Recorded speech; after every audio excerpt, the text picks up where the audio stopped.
नमस्कार, मैं हूं आपके साथ मीनाक्षी रजत और आप देख रहे हैं सबका हिस्सा होगा। बात खाड़ी की, क्योंकि खाड़ी में एक बार फिर से वही पुरानी कहानी दोहराई जा रही है। उम्मीद के किरण जागती है और अगले ही पल तेहरान से आती है वही गरजती हुई हुंकार। अब हुआ क्या है? दरअसल ओमान ने बड़े जोश और खरोश के साथ यह ऐलान किया कि हॉर्मुज स्ट्रेट जल्द खुलने वाला है। इसको लेकर के ओमान के विदेश मंत्री बद्र अल बुसैदी ने खुद सोशल मीडिया पर लिखा कि मुझे उम्मीद है कि जल्द ही हम स्ट्रेट ऑफ हॉर्मुज के लिए एक अस्थायी कॉरिडोर का ऐलान करेंगे। सुरक्षित आवाजाही बहाल करने के व्यवहारिक इंतजाम भी होंगे। दोनों देशों ने साझा बयान में कहा कि एक खास रूट और माइंस साफ करने की योजना पर बातचीत चल रही है। यह सब जून में हुए समझौते के तहत हो रहा है। इसके बाद से दोनों देशों के बीच में लगातार बैठकें हुई, लेकिन जैसे उम्मीद बंधी, तेहरान से एक डंडा आता है सख्त और दो टूक जवाब देकर के जाता है। ईरान के deputy foreign minister Kazem Gharibabadi ने बुधवार को साफ चेतावनी दी। हॉर्मुज की खाड़ी को दोबारा खोलने से पहले अमेरिका को अपने तोड़े गए हर वादे को पूरी तरीके से निभाना होगा। साफ मैसेज कि जब तक अमेरिका अपनी नाकाबंदी नहीं हटाता है, एक भी जहाज इस रास्ते से नहीं गुजरेगा। दरअसल अमेरिकी राष्ट्रपति ट्रंप ने अपने ट्रुथ सोशल पोस्ट में दावा किया कि हॉर्मुज से सारी माइंस हटाई जा चुकी हैं या नष्ट कर दी गई हैं। और इतना ही नहीं, ट्रंप ने ईरान को धमकी भी दे डाली कि जो भी जहाज या नाव नई माइंस बिछाएगी उसे तुरंत तबाह कर दिया जाएगा। ट्रंप का दावा है कि अमेरिकी स्पेस फोर्स पूरी खाड़ी के हर इंच पर नजर रखे हुए है। और ट्रंप के इस दावे ने बुझती चिंगारी को एक बार फिर से भड़का दिया है। ईरान ने पलटवार करते हुए स्पष्ट कर दिया है कि ओमान डील के बावजूद भी अब रास्ता नहीं खोलने वाले हैं। और सिर्फ इतना ही नहीं, ईरान ने हॉर्मुज में माइंस नष्ट करने के ट्रंप के दावे की भी खिल्ली उड़ाई और कहा कि अगर माइंस हट गए हैं तो हॉर्मुज से जहाज क्यों नहीं जा पा रहे। और सिर्फ इतना ही नहीं, ईरान ने हॉर्मुज में एक और ऑयल टैंकर पर हमला किया, जानकारी कहती है, जिसके बाद एक बात साफ हो गई है कि अभी हॉर्मुज में लावा पूरी तरीके से धधक रहा है और ट्रंप के दावे हवा हवाई है। अब संकट में हॉर्मुज है और तनाव भी चरम पर है, तो ये सब कैसे? समंदर में नया हमला हुआ है और ट्रंप के दावे की ईरान ने धज्जियां उड़ा दी है। ओमान के पास तेल टैंकर के इंजन रूम पर प्रोजेक्टाइल से हमला किया गया। हालांकि आपको याद होगा कि डोनाल्ड ट्रंप की तरफ से कुछ दिनों पहले यह दावा किया गया था ट्रुथ सोशल पर कि सभी बारूदी सुरंगें नष्ट कर दी गई हैं। और उन्होंने यह भी कहा था कि दोबारा सुरंगें बिछाई गई तो गंभीर नतीजे भुगतने होंगे। ईरान ने भी कड़ा रुख लिया, ट्रंप की धमकी पर पलटवार किया। ओमान से डील के बाद भी रास्ता नहीं खुलेगा, अमेरिकी नाकेबंदी हटाए बिना हॉर्मुज नहीं खुलेगा। वैश्विक व्यापार इस सब की वजह से ठप पड़ते जा रहा है। सुरक्षा जोखिमों के कारण जहाजों की आवाजाही ना के बराबर हो गई है और कच्चे तेल की वैश्विक आपूर्ति और ऊर्जा बाजार पर भारी दबाव देखने को मिल रहा है। सोलह अमेरिका के राष्ट्रपति डोनाल्ड ट्रंप ने हॉर्मुज पर एक बार फिर वही दावा दोहरा दिया है और कह दिया है कि हॉर्मुज में ईरान की ताकत खत्म हो चुकी है, माइंस हटा दिए गए हैं या नष्ट कर दिए गए हैं। सवाल ये उठना लाजमी है कि इतने बड़े बड़े दावों के बावजूद हॉर्मुज पर पूरा नियंत्रण अब तक अमेरिका के हाथ आखिरकार लगा कैसे नहीं? क्यों बार बार सिर्फ आने वाले कल की बात की जा रही है? आज की उपलब्धि गिनाई क्यों नहीं जा रही है? क्या सिर्फ एक जीत की भाषा है या फिर एक ऐसी कहानी है जिसे बार बार दोहरा करके भी सच दिखाने की कोशिश हो रही है? अब हॉर्मुज पर डोनाल्ड ट्रंप कब कब दावे करते रहे हो उसकी टाइमलाइन में आपको समझाती हूं। तो सबसे पहले बात करते हैं हम 28 फरवरी की। ईरान के खिलाफ अमेरिका इजराइल का बड़ा सैन्य अभियान, उन्होंने यह दावा किया, हालांकि हमला भी किया। 28 फरवरी को उन्होंने दावा किया कि हमले के बाद ईरान को हॉर्मुज में नाकेबंदी हमने वहां पर लगा दी है। 15 मार्च को कहते हैं ट्रंप ने हॉर्मुज खुलवाने के लिए नेटो और चीन से मदद मांग ली। 7 अप्रैल को हॉर्मुज खोलने की बात के साथ अमेरिका ईरान में 2 हफ्ते का सीज फायर हो जाता है। तारीख आती है फिर से 13 अप्रैल की। बातचीत नाकाम रहती है। ट्रंप ने ईरानी बंदरगाहों की नाकेबंदी की और ईरानी सेना की तबाही का दावा कर दिया। 17 जून को 60 दिनों का समझौता और ट्रंप का दावा कि हॉर्मुज खोला जाएगा ईरान की तरफ से। 5 अगस्त आते आते ट्रंप का दावा फिर हवा हवाई हो जाता है और हॉर्मुज पर जल्द डील होगी उनकी तरफ से कहा जाता है। फिर तारीख आती है 10 से 12 अगस्त के दरमियान की। ट्रंप ने ट्रुथ सोशल पर हॉर्मुज पर पूर्ण नियंत्रण का दावा कर दिया। 14 अगस्त को न्यूयॉर्क की एक चुनावी रैली में ट्रंप ने ऐलान किया कि हॉर्मुज को अमेरिकी क्षेत्र घोषित करेंगे। 18 अगस्त को ट्रुथ सोशल पर नक्शा शेयर करके अमेरिका का हिस्सा हॉर्मुज को करार डोनाल्ड ट्रंप की तरफ से दे दिया जाता है। लेकिन इन सब के बीच में सबसे बड़ा सवाल यही है कि आखिरकार जो दावा उनकी तरफ से किया जा रहा है, उन दावों के बीच में क्या सच में अमेरिका कब्जा कर पाएगा? और ओमान के साथ जो ईरान की बातचीत चल रही थी, आखिरकार वो अचानक से क्या हुआ जिसके बाद ये नहीं समझ में आ रहा है कि हॉर्मुज खुलेगा, हॉर्मुज पुरानी स्थिति में लौटेगा या नहीं लौटेगा। अब इसी पर करेंगे चर्चा की शुरुआत, लेकिन उसके पहले एक छोटी सी रिपोर्ट देखिए।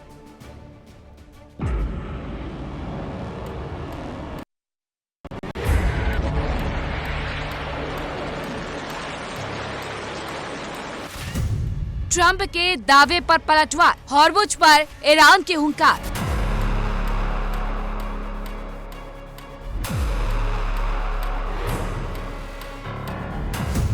हॉर्मुज नहीं है ट्रंप की जागीर, ईरान ने खींच दी लकीर।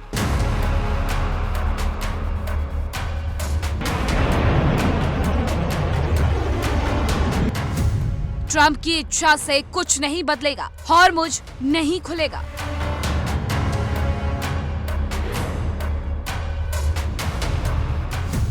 ईरान ने खिल्ली उड़ाई, माइंस पर असलियत बताई।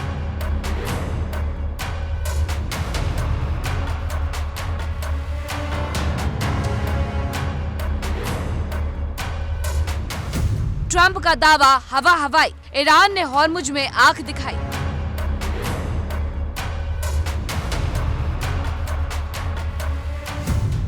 ईरान का संदेश सीधा साधा, ट्रंप को निभाना होगा वादा।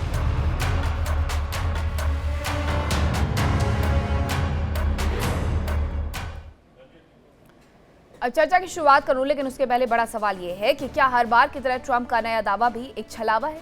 कौन कौन से मेहमान चर्चा में मेरे साथ शामिल हो रहे हैं, आपका परिचय करवाती हूँ। मेरे साथ जुड़ रहे हैं कर्नल संजीव सिरोही, रक्षा विशेषज्ञ, ग्रुप कैप्टन आशीष सहाय जी हमारे साथ जुड़ रहे हैं, रक्षा विशेषज्ञ, अरविंद तेजावत विदेश मामलों के जानकार हैं, और नाजिम अशरफी ईरान मामलों के जानकार हैं। सभी मेहमान हमारे साथ जुड़ गए हैं।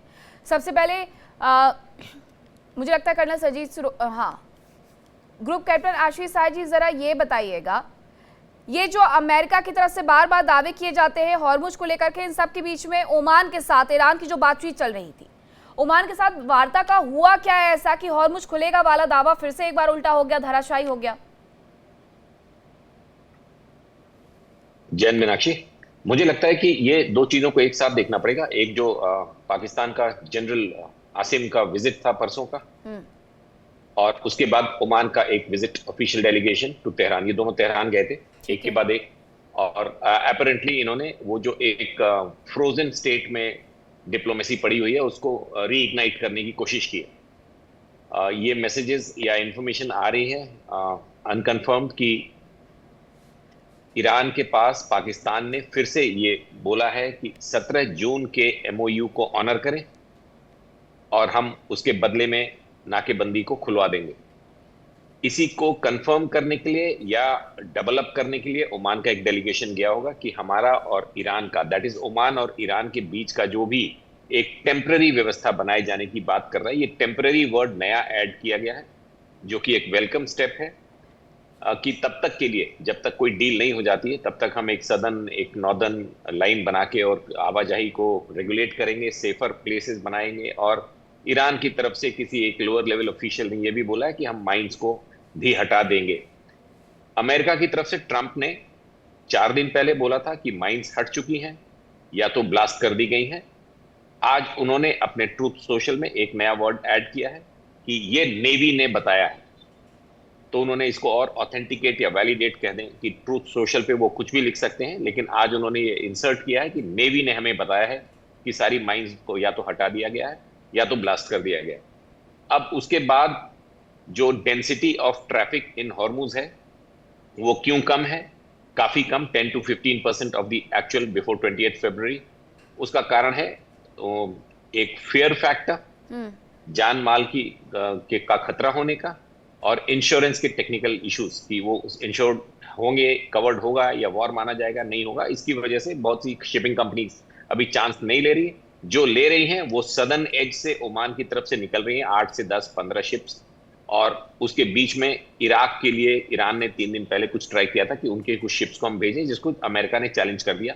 जिसके बाद कल की मीनाक्षी रिपोर्ट आई थी कि हाई सीज में अभी भी transfer of oil from ship to ship, जिसमें कुछ और अमेरिका के मित्र देश गल्फ के शामिल हो सकते हैं ईरान को फायदा पहुंचाने के लिए, या चाइना के इन्फ्लुएंस में, कि वहां से किसी और फ्लैग पे हॉर्मुज से शिप निकल रही है, अमेरिका निकाल रहा है या परमिट कर रहा है, लेकिन हाई सीज में जाके वो शिप चेंज करके उनका डेस्टिनेशन चेंज कर दिया जा रहा है। तो ये काफी कॉम्प्लेक्स है। अमेरिका ने ये जरूर बोला है कि पिछले कुछ दिनों में उन्होंने बहुत डेंस विजिलेंस माउंट कर रखी है हॉर्मुज पे, और हर एक मूवमेंट को वो देख रहे हैं कि अगर कोई नई छोटी बोट से नई माइंस को लगाया जाएगा तो उसको हम मार देंगे।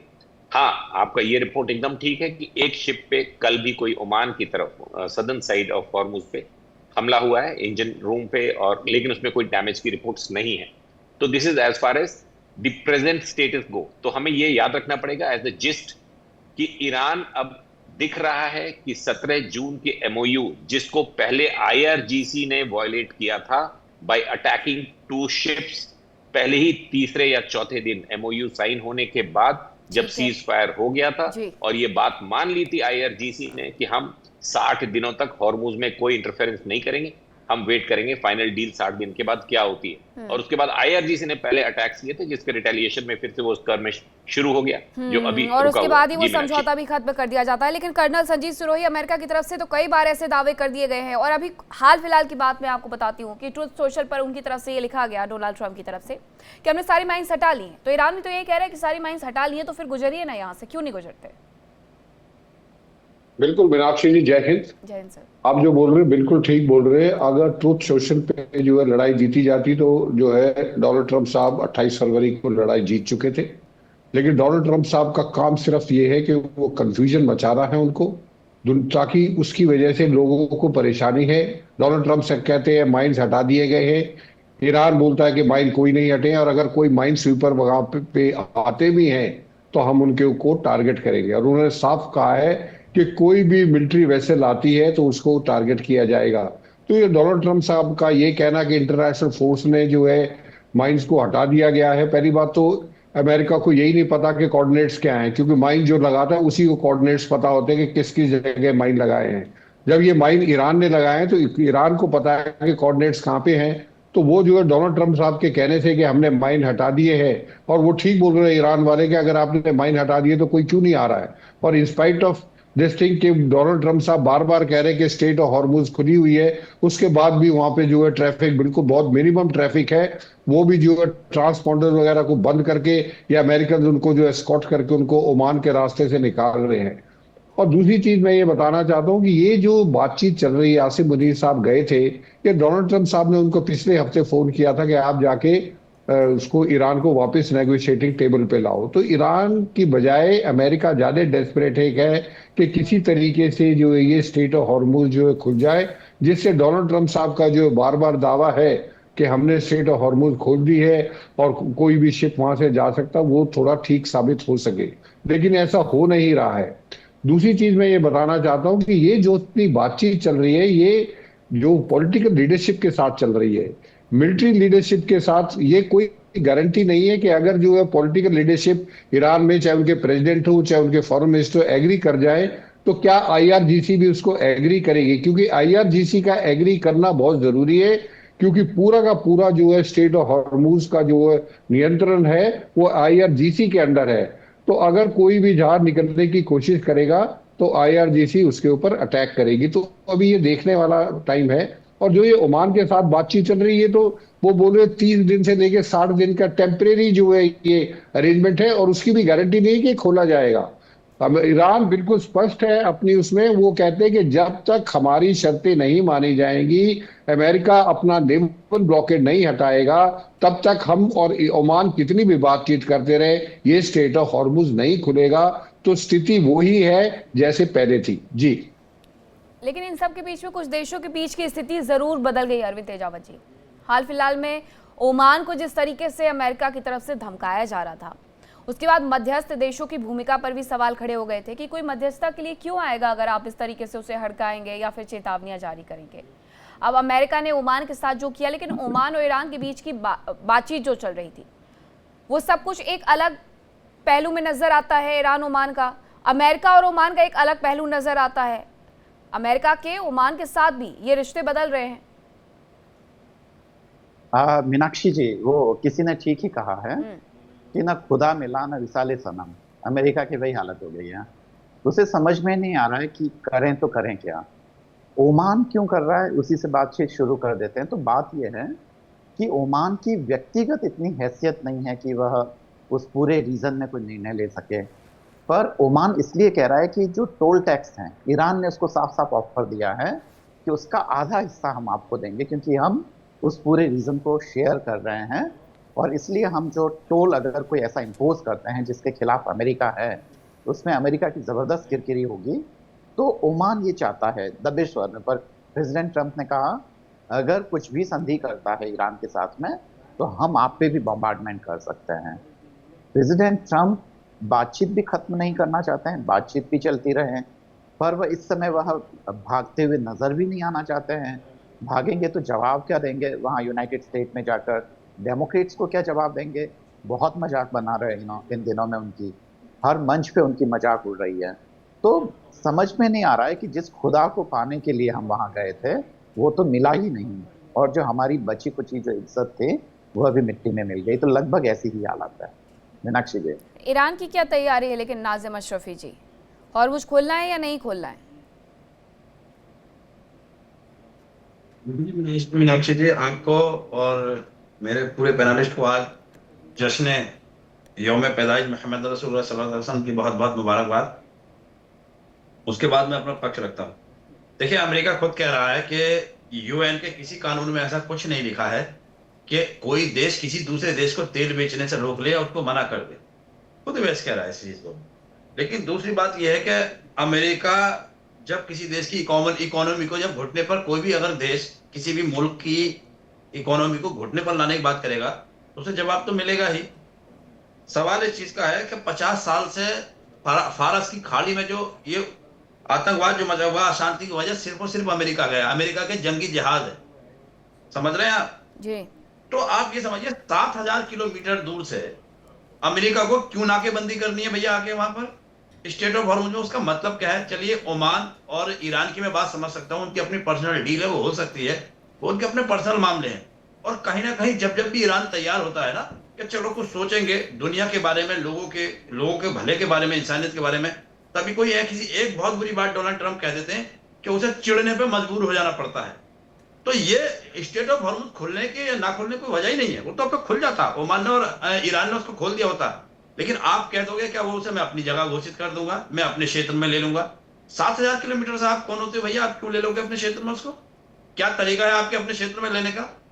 फिर वही बात आ गई, अगर कोई पड़ोसी किसी को कोई शिकायत करे तो समझ में आता भी है, लेकिन 7000 किलोमीटर का दूर का आदमी कोई आकर ये शिकायत करे कि नहीं ये तो यहाँ मेरा भी हक है, तो ये समझ के बाहर है ना।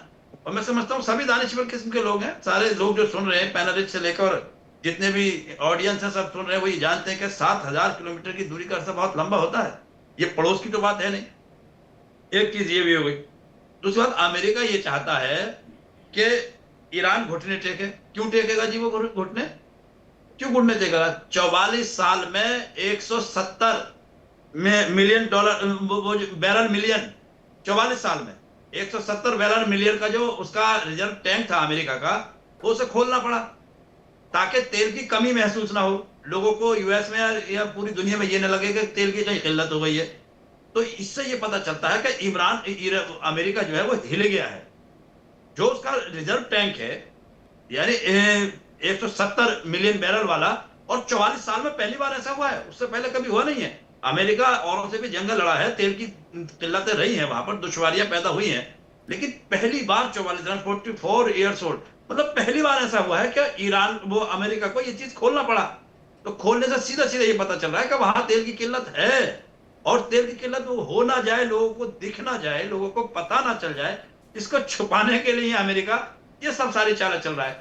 आप ये समझिए कि किसी के पड़ोसी का, फिर मैं वही बात कह रहा हूं, हक हो सकता है, लेकिन आप इतनी दूर से, आपकी नाकेबंदी, आपकी माइंस, मैं ये कर दूंगा, मैंने माइंस हटा दी है, मेरा ओमान से बात चलिए, कहाँ की ईंट कहाँ का रोड़ा यार, भानुमती ने कुनबा जोड़ा। क्या मतलब है तुम्हारा यहाँ पर आकर ये सब बातें करने का? देखिए मैं बता दूं, अगर ये जो साइड है ना अमेरिका वाली, वो कहता है कि मैं इसको न्यूक्लियर बना, तरह तरह के बहाने ढूंढता है, न्यूक्लियर नहीं बनाने दूंगा, ईरान ये कर रहा है, ईरान